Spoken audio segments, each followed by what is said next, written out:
Ever felt your phone vibrate when it didn't?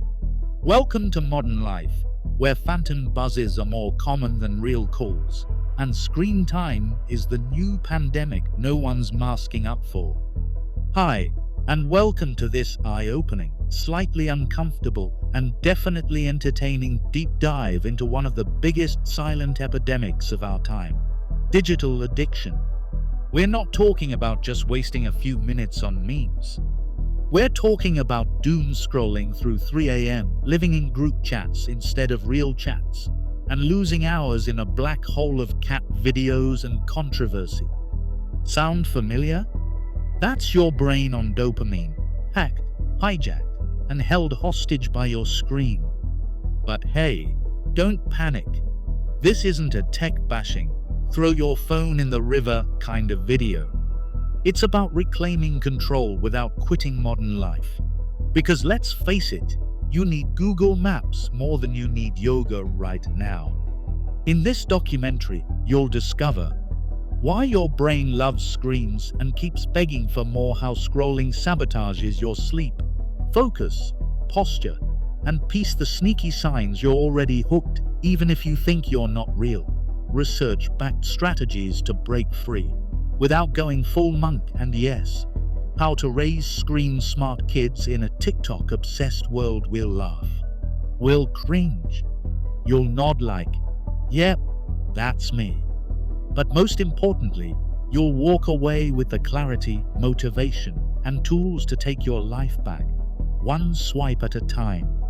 So grab your headphones and maybe a cup of reality, hit play, and let's begin your digital freedom journey. This is the one scroll that might actually change your life. Hooked on screens? How to break free from digital addiction without going off the grid. Ever feel a buzz in your pocket that wasn't real? Welcome to the club. Phantom phone vibrations are more common than actual phone calls these days. We live in a world where your screen time report is scarier than your credit card bill. And nomophobia, the fear of being without your phone, is as real as Monday blues. So let's talk about something we all suffer from but rarely admit: digital addiction. No, you don't need to toss your phone into the ocean, but you do need to reclaim control. Let's have some fun and learn how to swipe less, leave more. Chapter 1. What is digital addiction and why your brain loves? Let's get one thing straight. This isn't about demonizing technology. We love tech. It's brilliant. It helps us connect, create, and occasionally crush candy. But there's a big difference between using tech and being used by it. Digital addiction is when our screen habits cross the line from helpful to harmful, when picking up your phone isn't a choice anymore. It's a compulsion. You don't even want to check TikTok again.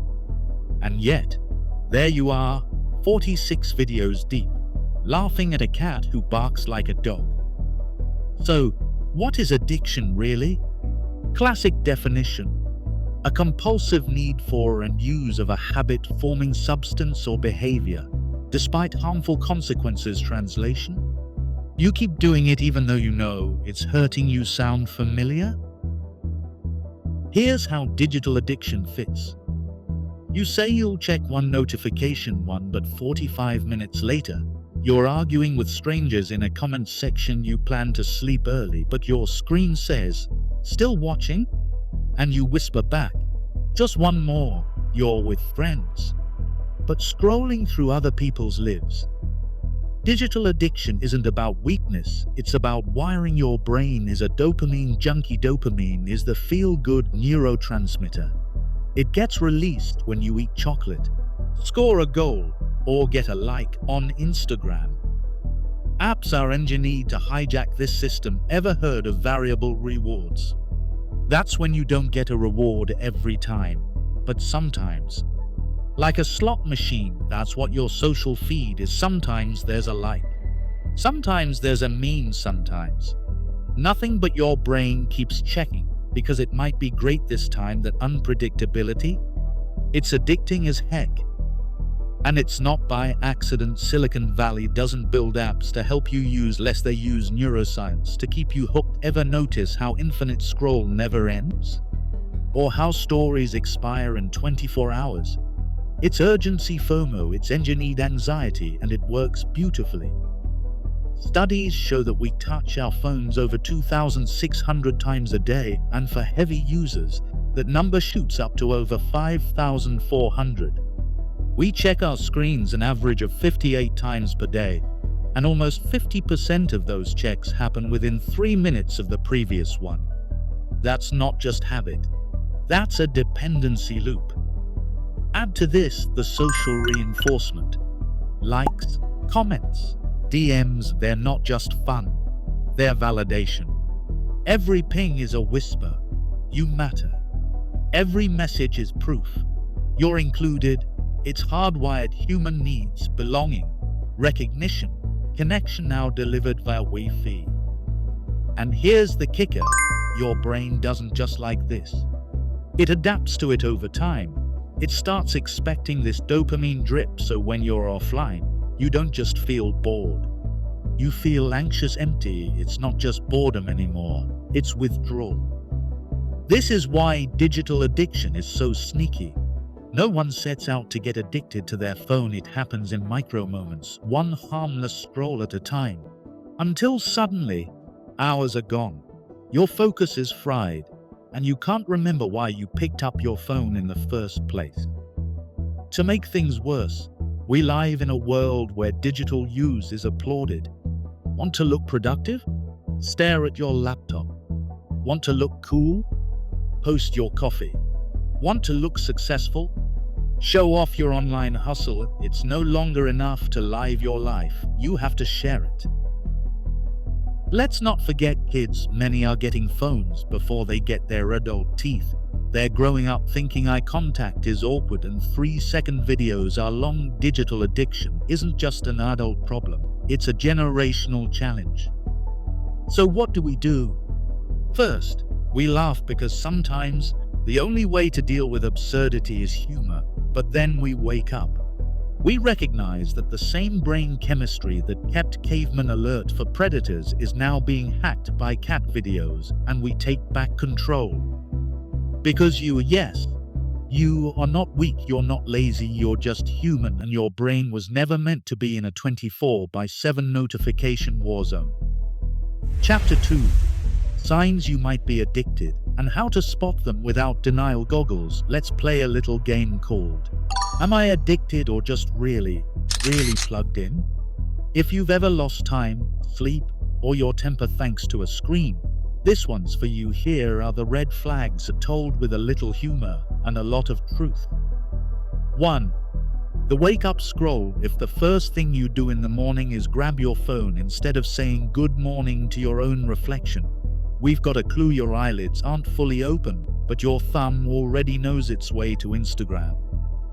2. The 1-minute black hole. You check your phone just for a sec, an hour later, you're watching a video of a parrot doing backflips. You don't know how you got there, you don't know how to get back. Welcome to the scroll vortex. 3. The nomophobia panic. No phone? Instant stress. Your battery dips below 20%, and suddenly it feels like you're in a survival show. Do I save my GPS? Or my playlist?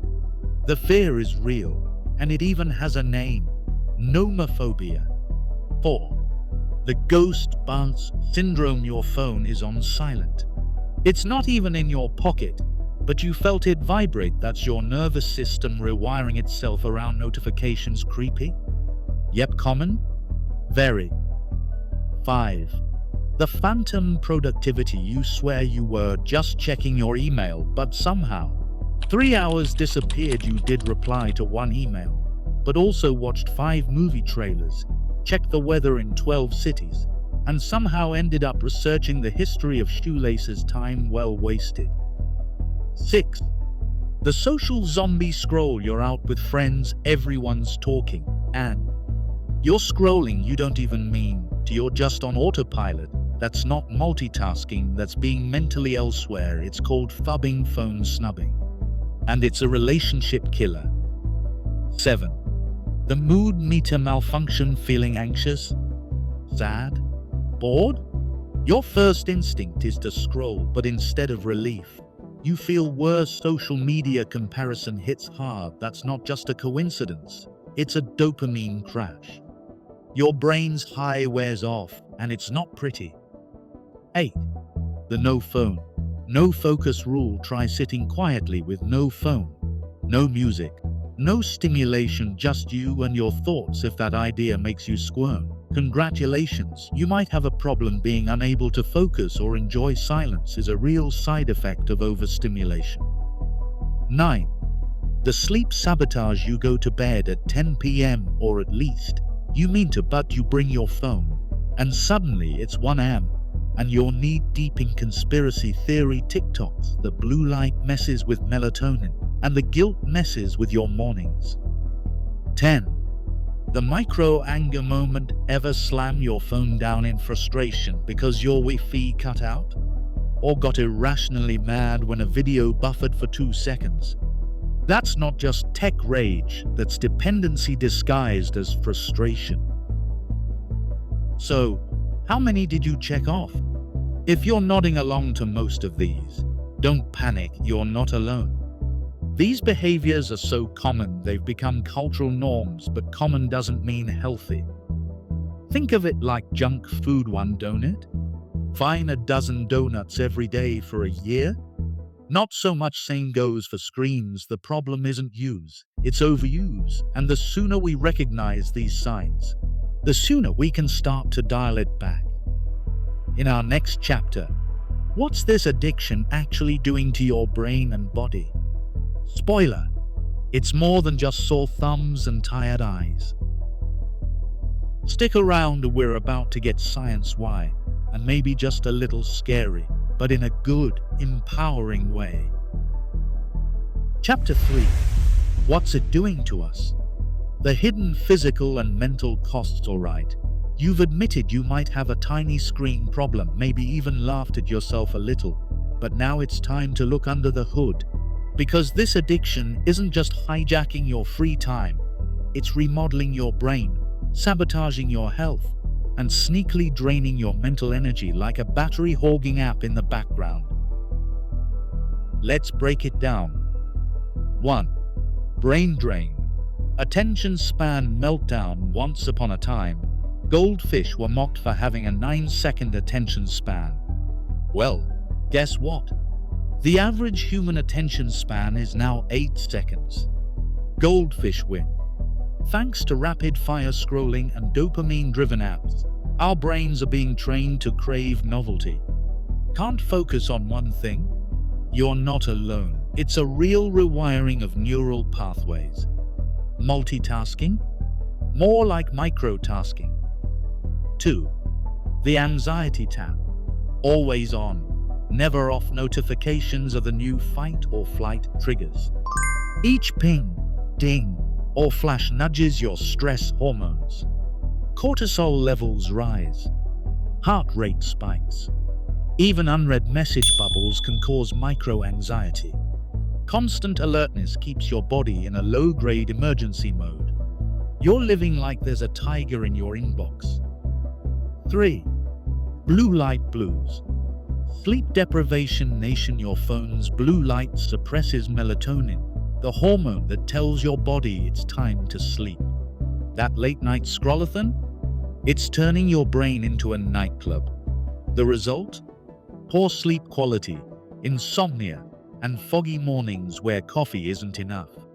Sleep debt is real, and it's collecting interest. 4. Tech neck and text claw. Welcome to the posture apocalypse. If your spine had a voice, it'd be screaming. Punching over screens leads to forward head posture, aka text neck, tension headaches, and shoulder strain. And let's not forget the thumb cramps from endless typing. Your ancestors swung from trees. You're curled over like a shrimp. 5. Mood swings and emotional ping-pong. Social media creates emotional whiplash. 1 minute you're inspired by a motivational quote. Next minute, you're crying over a puppy video. Then you're mad at a stranger in the comments. This constant roller coaster messes with emotional regulation. You start relying on external stimuli for internal mood fixes. Not ideal. 6. I spy with my tired eyes digital. I strain. It's a thing. Also called computer vision syndrome. It includes blurry vision, dry eyes, headaches, and trouble focusing. You weren't meant to blink 50% less while binging Netflix. But here we are. 7. The productivity mirage. You're working, but you're also checking your email, Slack, calendar, and 3 group chats.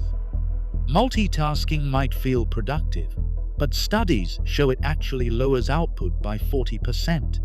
Your brain can't truly focus on 2 things at once. It's just rapidly switching, poorly. 8. The relationship ghosting. Real conversations are being replaced by emojis. Families eat together while texting other people. Couples lie in bed scrolling in parallel universes. Children mimic what they see. Digital addiction doesn't just isolate individuals, it starves relationships. 9.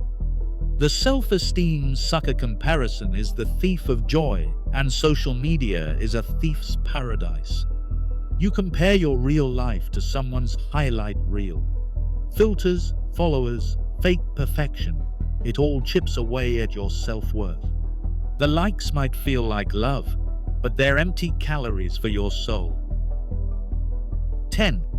The bigger picture. Dopamine dependency at its core. Screen addiction is a dopamine cycle.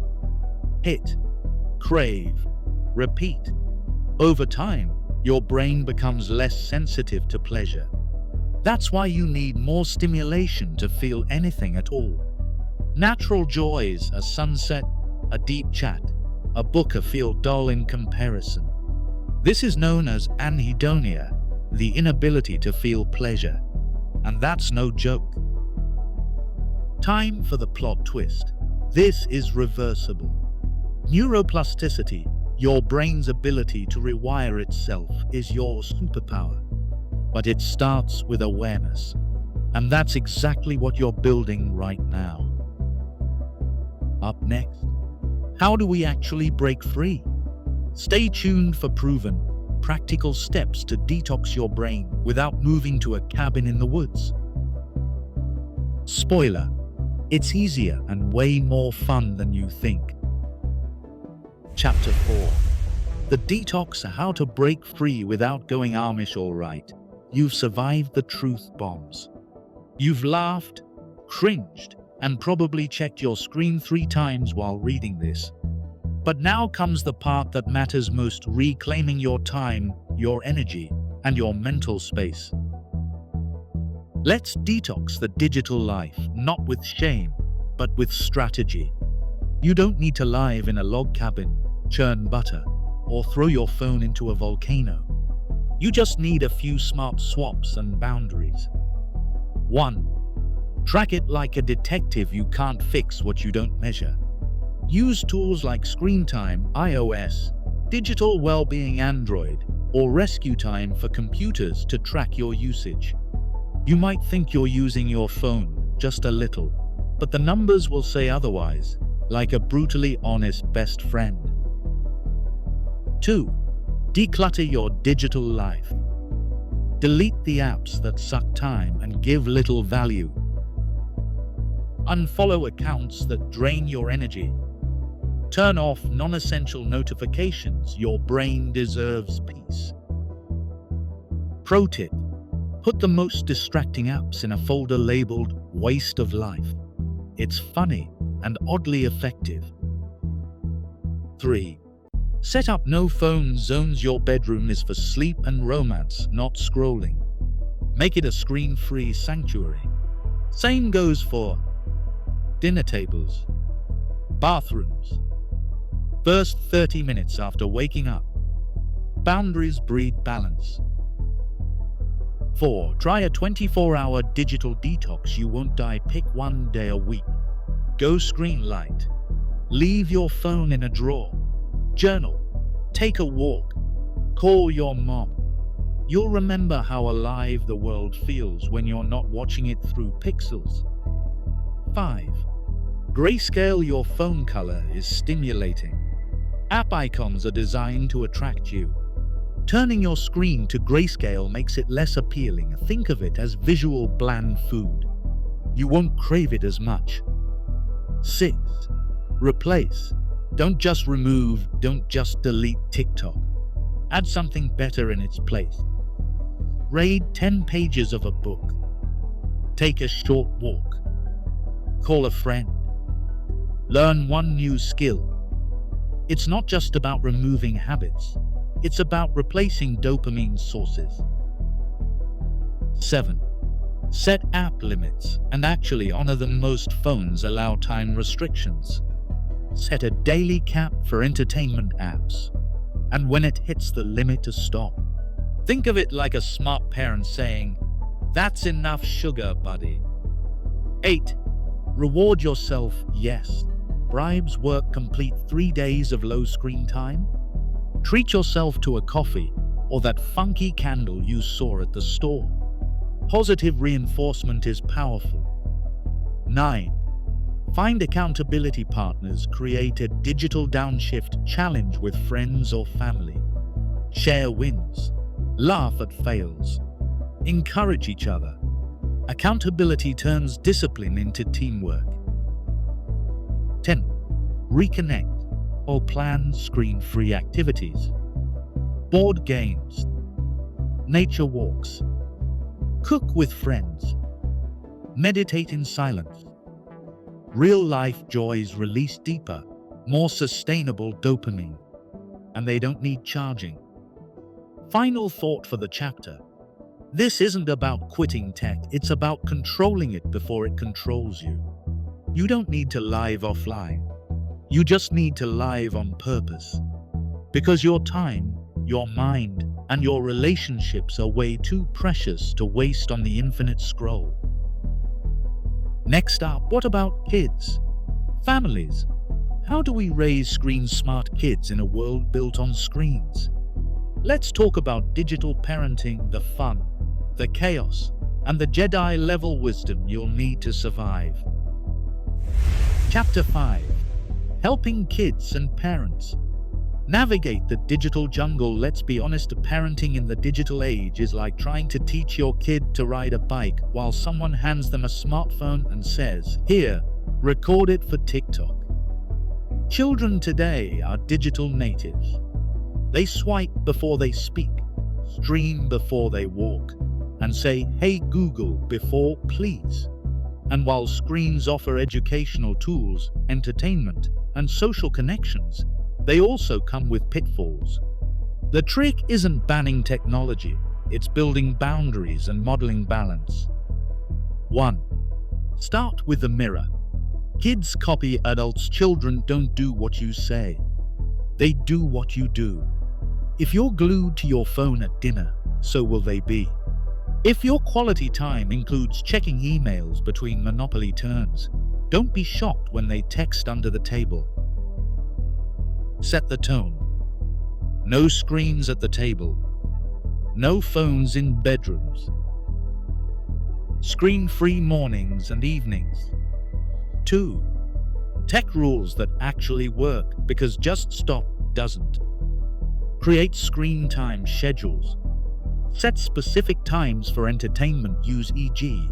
1 hour after homework. Use parental control tools to monitor usage, block harmful content, and create healthy boundaries. Keep screens out of sleep zones. This improves rest and reduces late-night zombie scrolling. Encourage co-viewing. Watch what they watch. Discuss it. Make screens a conversation, not a babysitter. 3. Red flags to watching kids. Meltdowns when asked to turn off a device. Loss of interest in non-screen activities. Skipping meals or sleep for screen time. Increasing secrecy around devices.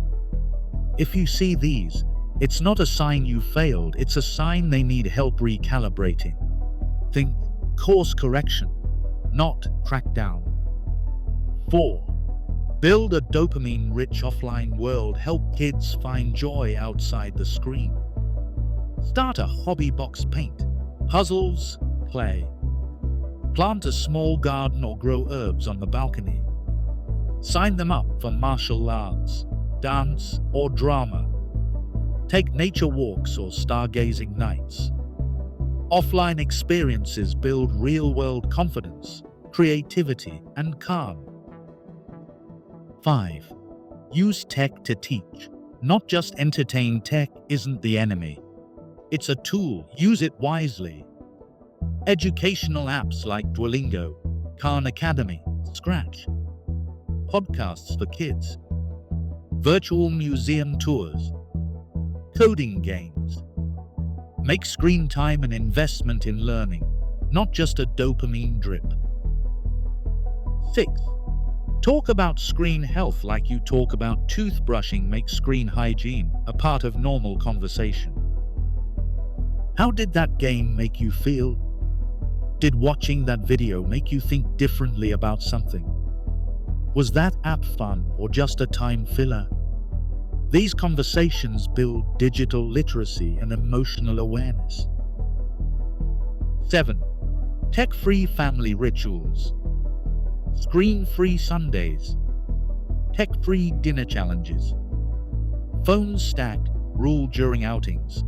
First person to touch theirs pays for dessert. Create rituals that are fun, memorable, and focused on togetherness. Final wisdom nugget. In a world where screens are everywhere, your child's greatest role model is you. Teach them by showing them. Guide them not with guilt, but with growth. And remember, they don't need perfection, they need presence. Coming up, the final swipe. How do we tie it all together? The brain science, the behaviors, the fixes into a life that's more mindful, less mindless. Stay with us for the final chapter of your digital freedom journey. Chapter 6. The final swipe. You're in control, so here we are. You've made it to the end of this wild ride through your brain, body, bedtime, and browser history. And guess what? You're not broken. I don't mean your phone.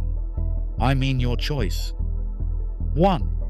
Awareness is half the battle. You can't escape a trap you don't see.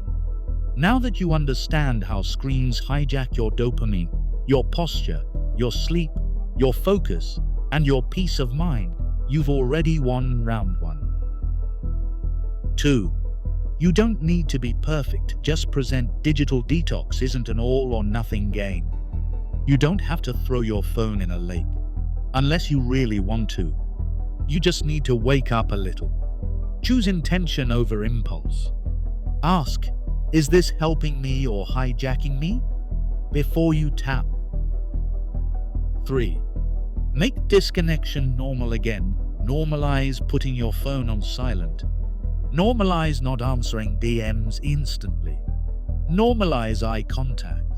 Normalize boredom. Yes, boredom. That beautiful space where creativity lives. 4. Teach others by example. If you want your kids, friends, or co-workers to live with more digital balance, start with yourself. Don't lecture, live it. Let them see you pick a book over a scroll, a walk over a binge, a conversation over a comment war. 5. Build your offline identity. You are not your followers. You are not your notifications. You are not your selfie count. You are your values, your passions, your presence. Nurture that. Water those roots. Grow a life you don't need to escape with distractions. 6. Protect your attention like it's gold, because it is. In the attention economy, you are the product. But when you take back your attention, you become the author of your own story, not just the scroller of someone else's. Final reflection. Your phone is a tool, a gateway, a modern miracle, but it is not your master. So breathe, look up, Call a friend. Stretch. Laugh without recording it. Because the most important connection you'll ever make doesn't require Wi-Fi. Thanks for joining this documentary journey. Now go out there and live life unplugged, on purpose, and fully charged. Within yourself,